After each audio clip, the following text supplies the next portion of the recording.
તમને યાદ છે આપણે જે ગુજરાતીમાં ભણ્યા એ અદ્ભુત સ્મરણોને આજે વાગોળી આવો આટલા વર્ષો પછી એકવાર એમને યાદ કરીએ. લોહીની સગાઈ વાર્તા ને એમાં મંગુ ને અમૃત કાકી, આખરે અમૃત કાકી મંગુની નાથમાં બટલાઈ ગયા ને પેલી કાશીમાની કૂતરી જાંબાળા, ખોપાળા, તગડી અને બળી તો આ રહીવાળો ગીલાનો ચકડો આજે યાદ છે. પેલા માનવીની ભવાઈના કાળુ અને રાજુ, માનવીની ભવાઈના કાળુ અને રાજુ અને પેલું કાળજું કોરી નાખતું વાક્ય, લાઠ હોત તો લેત પણ કણબી છું એટલે નહીં લઉં, ભૂખથી એ ભૂંડી ભીખ ને ખાંડણિયામાં માથું ને ધીમો કેમ રામ આજે હૃદય પર કોરાયેલું છે. જુમો બિસ્તી, રોટલો, બાબુ વીજળી, થીગડું, ભણકારા, કેવી યાદગાર અમર રચનાઓ. ધૂમકેતુની આંખોને ભીજવતા પોસ્ટ ઓફિસ વાર્તાવાળા મરિયમ ને અલી ડોસો, રમઝુ મીરની સાણાઈના સૂર, મુનશીજીની ગુજરાતનો નાથ જે વાંચતા છાતી ગર્વથી ફૂલે એવો આર્યાવર્તનો મહેલ ચણવા જાવ તો મારી પાટણની મઢોળી રોળાઈ જાય. કીર્તિદેવનો મુંજાલ સાથે મેળાપ, જ્યોતિન્દ્ર દવેની ખોટી બેઆની, વિનોદ ભટ્ટનું બાટલીનું ઉદ્ઘાટન અને ઉપરવાળી બેંક બેઠી છે આપણી માલા માલ. આજનું ખાણું આજ આપે ને કાલનું ખાણું કાલ. ભૂખ્યા જનોનો જઠરાગ્નિ જાગશે, ખંડેરની ભસ્મ કણીને લાદશે, ગાતા ઉમાશંકર જોશી. ન ધરા સુધી ન ગગન સુધી, નહીં ઉન્નતિ ન પતન સુધી, અહીં આપણે તો જવું હતું ફક્ત એકમેકના મન સુધી. ગની દહીંવાલા અને માધવ ક્યાંય નથી મધુવનમાં, હરીન્દ્ર દવેને કેમ બોલાય. રસહીન ધરા થઈ છે, દયાહીન થયો નૃપ, નહીં તો આવું ના બને કહી માતા ફરી રડી. સુરતાની વાડીનો મીઠો ટહુકો એટલે કલાપી અને આમની યાદગાર રચના ગ્રામ્ય માતા. જ્યાં જ્યાં નજર મારી ઠરે યાદી ભરી ત્યાં આપની કેમ બોલાય.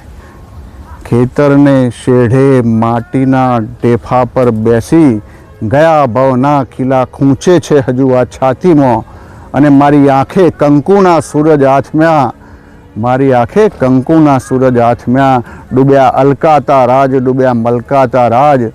જીવનની અંતિમ ક્ષણોમાં મૃત્યુનું ગીત ગાનાર અમર કવિ રાવજી પટેલ આજે યાદ આવે છે.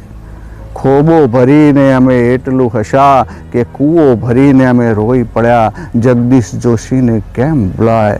માડી તારું કંકુ ખર્યું ને સૂરજ ઉગ્યો, અવિનાશ વ્યાસ અને વળાવી બા આવી.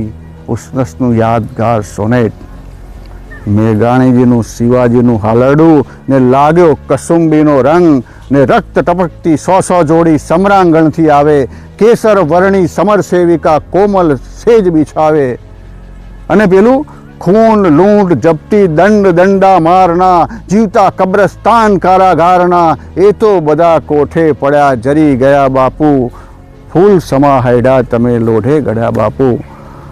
કેમ ભૂલાય. અને બોખી શીશી, ટીનાનું ડબલું, બાલદી કુંખ કાણી, તૂટ્યા ચશ્મા, ક્લિપ બટનને ટાંકણી સોય દોરો, જૂનું ઝાડું, ટૂથબ્રશ વળી, લક્ષ સાબુની ગોટી, આ બધું ભરી લારી વિદાય કરી. એક બાપ ઘરમાં છેલ્લી નજર નાખે છે અને ઘરમાં મૃત્યુ પામેલ પુત્રનો ખૂણામાંથી અવાજ આવે છે, બા બાપુના કશુંય ભૂલ્યા, એક ભૂલ્યા મને કે. ખૂંચી તીણી સજલ દગમાં, કાચ કેરી કણિકા, ઉપાડેલા ડગ ઉપરશા, લોહ કેરા મણિકા. જૂનું ઘર ખાલી કરતો કેવું અદ્ભુત સોનેટ બાલમુકુંદ દવેનું, શાને વિસરાય. સમી સાંજનો ઢોલ ડબુકતો જાન ઉગલતી માલે, કેસરિયાળો સાફો ઘરનું ફળિયું લઈને ચાલે. કન્યા વિદ્યાની આંખોને ભેની કરતી અનિલ જોશીની યાદગાર રચના. મીરાબાઈનું ગઢને હોંકારો તો કાંગરાએ દેશે, ગઢમાં હોંકારો કોણ દેશે. કવિ રમેશ પારેખ. આખું સાંભળજો, જીવનભર નહીં ભૂલાય. અને લૂંટાઈ ગયો મારો લાડ ખજાનો, દાદ હું જોતો રહ્યો. જાન ગઈ જાન ગઈ જાણે જાન લઈ, હું તો સૂનો માંડવડો, કાળજા કેરો કટકો મારો હાથથી છૂટી ગયો.